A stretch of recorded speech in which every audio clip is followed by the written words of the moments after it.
ઢાભેલમાં બહુચર્ચિત કેસમાં માર મારવા બાદ મૃત્યુ પામેલા દીપક હળપતિના પરિવારને મળવા પહોંચ્યા આમ આદમી પાર્ટીના ધારાસભ્ય ચેતર વસાવા। દીપક રાઠોડ પ્રકરણમાં ન્યાયની માંગ, ચેતર વસાવાની પરિવાર સાથે મુલાકાત। જલાલપોર તાલુકાના ઢાભેલ ગામના યુવાન દીપક રાઠોડના અકાળ અવસાનથી સમગ્ર ગામમાં શોક સાથે ન્યાયની માંગ ઉઠી છે। ઘટનાની જાણ થતાં ધારાસભ્ય ચેતર વસાવાએ શોકગ્રસ્ત પરિવારને મળીને સાંત્વના આપી દોષિતોને કડક સજા અપાવવાનો વિશ્વાસ આપ્યો। પરિવાર દ્વારા અન્ય મહિલાઓની સંડોવણી અંગે કાર્યવાહી ન થવા અંગે અસંતોષ વ્યક્ત કરવામાં આવ્યો છે। સાથે જ સરકારી સહાયમાં વિલંબ અંગે ચેતર વસાવાએ અધિકારીઓને તાત્કાલિક સૂચના આપી છે। દીપક રાઠોડ પાછળ પત્ની અને 2 નાના બાળકો નિરાધાર બન્યા હોવાથી પરિવાર અને સ્થાનિકો ઝડપી ન્યાયની આશા રાખી રહ્યા છે।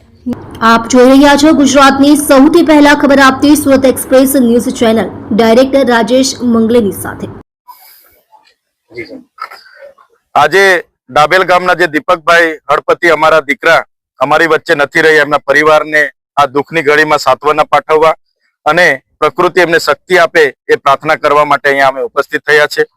ત્યારે એક ગાય ન મારવાના ના પાડવાથી જે પ્રકારે અમારા દીકરાની હત્યા થઈ છે, અમારા ભાઈની હત્યા થઈ છે, શું ખૂબ જ દુઃખદ બાબત છે। ગુજરાત સરકાર કાયદા વ્યવસ્થાની વાત કરે છે, ગૌરક્ષાની વાત કરે છે, ત્યારે એમની રાજનીતિ ગાયથી ચાલુ થાય છે ને અહીંયા ખુલ્લેઆમ ગાયો જ્યારે મરાતી હોય ત્યારે ગુજરાતના નાયબ મુખ્યમંત્રી એનો પણ ખુલાસો કરવો જોઈએ।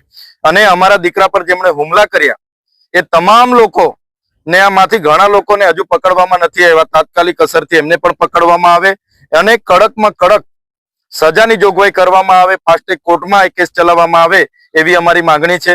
આજે અમે આવીને અમારા બેન છે, એમના નાના નાના એક દીકરો ને એક દીકરી છે, એમને એમના જીવન નિર્વાહ માટે જે કંઈ આપવા જેટલું હતું અમારી યથાશક્તિ પ્રમાણે અમે મદદ પણ કરી છે।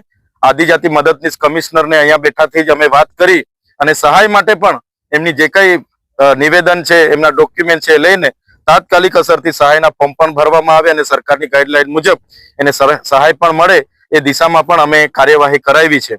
ત્યારે જે પ્રકારે અવારનવાર આ પ્રકારની ઘટનાઓ ઘટે છે, જમીનદારો દ્વારા આ પ્રકારના માથાભારે ઈસમો દ્વારા અમારા લોકોને રંજાડવામાં આવે છે અને મરી જાય ત્યાં સુધી મારવામાં આવે છે, એ અમે હવે સહન કરવાના નથી।